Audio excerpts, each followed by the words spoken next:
কেমন আছেন সবাই? কাইসো বিডি ইউটিউব চ্যানেলের পক্ষ থেকে আপনাদের সবাইকে স্বাগতম।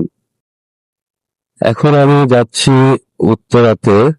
বর্তমানে আছি বাড্ডাতে আছি। বাড্ডা থেকে এখন উত্তরার দিকে যাচ্ছি। আজকে শনিবার, তারপরে রাস্তায় মোটামুটি জ্যাম। অবশ্য জ্যাম হওয়ার কারণ ডান সাইডে দেখতে পাচ্ছেন মেট্রো রেলের কাজ চলছে, রাস্তাটা একটু ন্যারো করা, এই জন্য হয়তো জ্যামটা বেশি। সামনে হয়তো জ্যাম আর একটু কম পেতে পারি। তো আজকে যদিও জ্যাকেট পরে বের হলাম, এখন প্রায় 12টার মতো বাজে। ঢাকাতে ঠান্ডা এখন নাই বললেই চলে। গত 3-4 দিন যে পরিমাণ ঠান্ডা ছিল,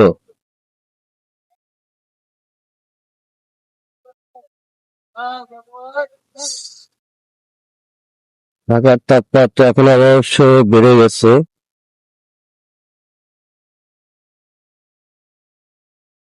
রাস্তায় এত পরিমাণ অটো, এই অটোর জন্যই আরো বেশি আসলে জ্যাম গুলা হয়। এবং সবচেয়ে বড় সমস্যা, এরা কোনো নিয়ম মানে না, যেদিকে মন চাই সেদিকে গাড়ি চালায়। সামনে যে মাটির তৈজসপত্র দেখছেন, এগুলা যারা বানায় তাদেরকে কি বলে জানেন? পাল বলে। আমরা আগে গ্রাম অঞ্চলে অনেক দেখেছি যারা পাল বলে, তারপরে আরো পাট বলে সম্ভবত, এরকম কিছু গ্রাম্য নাম আছে। অনেক ছোটবেলায় দেখেছি এই কুমার গাদার বলে, যে কোনো কুমারও বলে। সে অনেক নামই বলে, বিভিন্ন অর্থে হয়তো ব্যবহৃত হয়।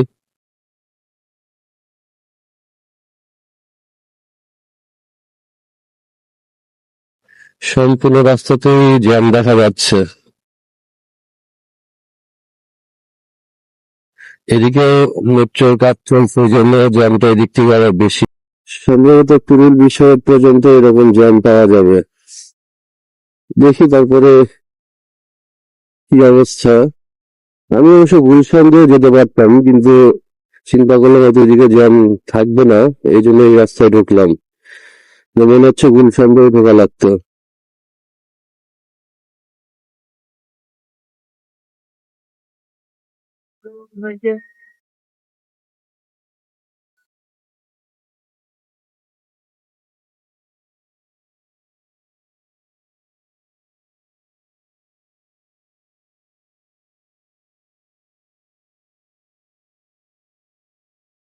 না, রিক্সা সাইডও দেয় না, নিজেও বের হয় না।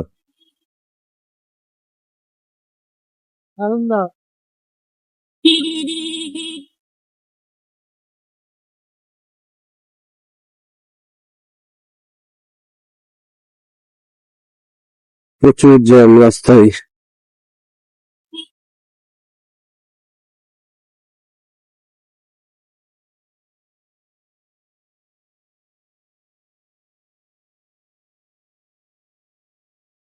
এখন মনে হচ্ছে একটু জ্যাম কমতে পারে।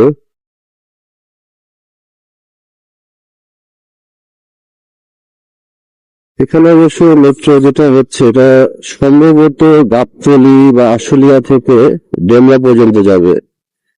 তো ডেমরা বা গাবতলী, ডেমরা থেকে গাবতলী বা আশুলিয়া যে পর্যন্ত যাক, এই মেট্রোটা হলে এই সাইডে মানুষজনের চলাচলে অনেক স্বস্তি আসবে। কারণ এখন ঢাকা শহরে মেট্রো রেল সবার জন্য কিন্তু একটা আশীর্বাদ স্বরূপ। আপনি 2-3 ঘন্টার রাস্তা 10 মিনিটে 15 মিনিটে চলে যেতে পারছেন। তো আসলে মেট্রো এরকমই হওয়া উচিত। আমি বাইরে অনেক কান্ট্রিতে দেখেছি এরকম মেট্রোর দিকে তাদের বেশি ইনভেস্ট করছে, যার জন্য হয়তো জ্যামটাও তুলনামূলক অনেক কম তাদের।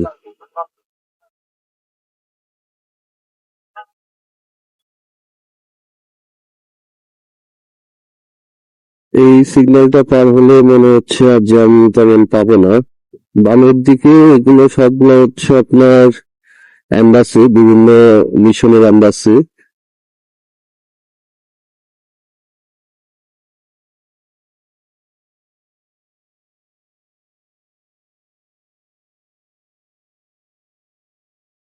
আজকের আবহাওয়াটা আসলে ভালো লাগছে, কারণ বেশি ঠান্ডা নেই, বেশি গরমও নেই, মানে নাতিশীতোষ্ণ যাকে বলে। নাতিশীতোষ্ণ মানে আপনার বেশি ঠান্ডাও নাই, বেশি গরমও নাই, মানে মাঝামাঝি অবস্থানে। তো নাতিশীতোষ্ণের মতো একটা ওয়েদার আমার কাছে লাগছে আজকে।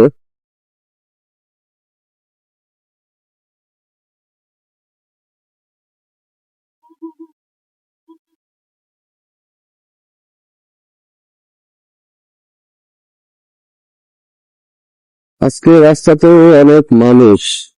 তুলনামূলক শনিবারের দিন এত মানুষ থাকে না, আর এখন দুপুরবেলা তারপরে মানুষ একটু বেশি মনে হচ্ছে এই রাস্তায়।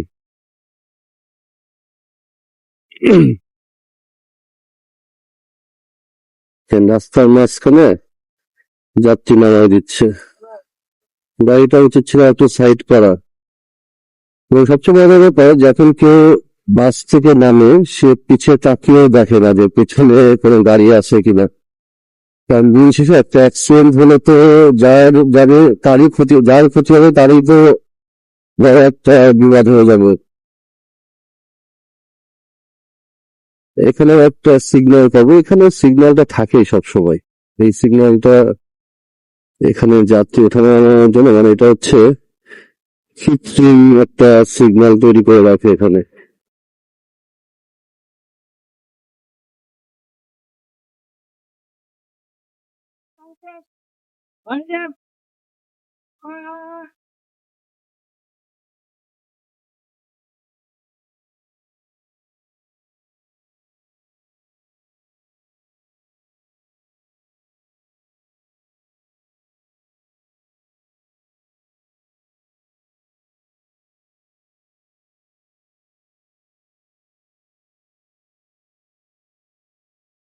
তো এই রাস্তার মাঝখানে গাড়ি থামিয়ে প্যাসেঞ্জার নামাচ্ছে, গাড়িটা আরো সাইড করা যেত। আসলে যে দল যেই দল আসলে সরকারে যে দলই ক্ষমতায় আসুক, আমরা সাধারণ মানুষ যদি নিজেরা সচেতন না হই, সেখানে যে উল্টো দিকে গাড়ি আসছে, এর কোনো নিয়ম কানুন নাই, এবং দিন শেষে সবাই শুধু সরকারের দোষারোপ করবো। আপনি নিজেও যদি সরকার হন, আপনি নিজে এগুলো ঠিক করতে পারবেন না যতক্ষণ না আপনি নিজে সচেতন হবেন। মানে ব্যক্তি পর্যায়ে যদি সচেতন না হতে পারেন, তাহলে সরকারিভাবে আইন প্রয়োগ করে কোনোভাবেই এগুলো নিয়ন্ত্রণ করা আসলে সম্ভব নয়।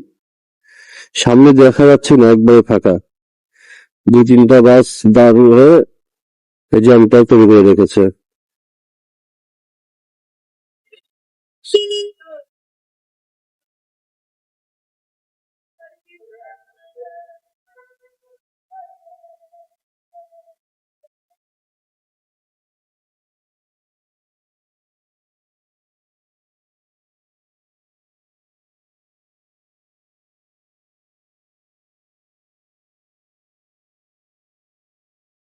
দেখেন টোটালি ফাঁকা, মাথা বের করে রেখে দিছে, একদম ফাঁকা রাস্তায় মাথা বের করে রেখে দিছে বাসগুলা।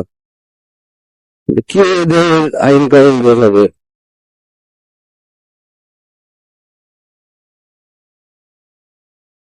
মানে এদিকে টোটালি ফাঁকা, কোনো জ্যাম নাই। তো দুইটা বাস রাস্তার মাঝখান দিয়ে অবৈধভাবে গাড়ি একটা পার্কিং করে রেখে দিচ্ছে। তো যাই হোক, যমুনা ফিউচার পার্ক পার হয়ে আসলাম। তো যাই হোক, সামনে হচ্ছে কুড়িল ফ্লাইওভার।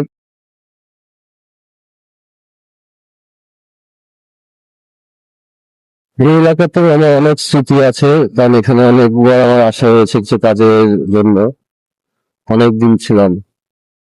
তো আমার এলাকার এক ফ্রেন্ডও ছিল এখানে, ওর কাছে মাঝে মধ্যে দেখা করতে আসতাম।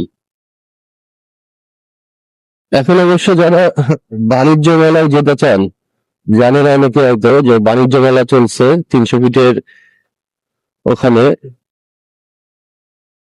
তো এখান থেকে আপনারা যারা ঢাকা থেকে বাসে যেতে চান, কুড়িল ফ্লাইওভারের এখানে মানে কুড়িলের এই পাশে সামনে এখানে কিছু বিআরটিসি বাস দাঁড়িয়ে আছে, এই বাসগুলো ডিরেক্ট বাণিজ্য মেলায় যায়।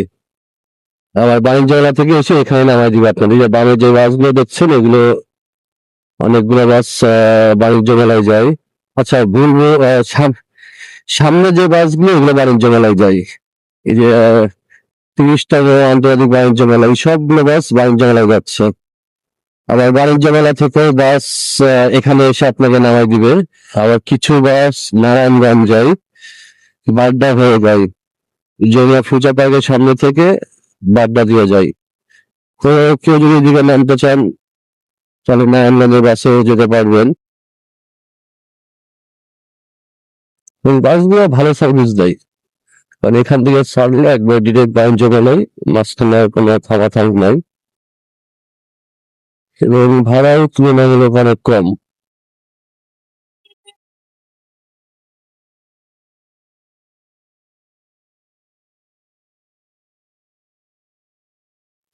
পুরুল ফ্লাইওভার দিয়ে যাচ্ছি এখন, নিকুঞ্জ গিয়ে নামবো।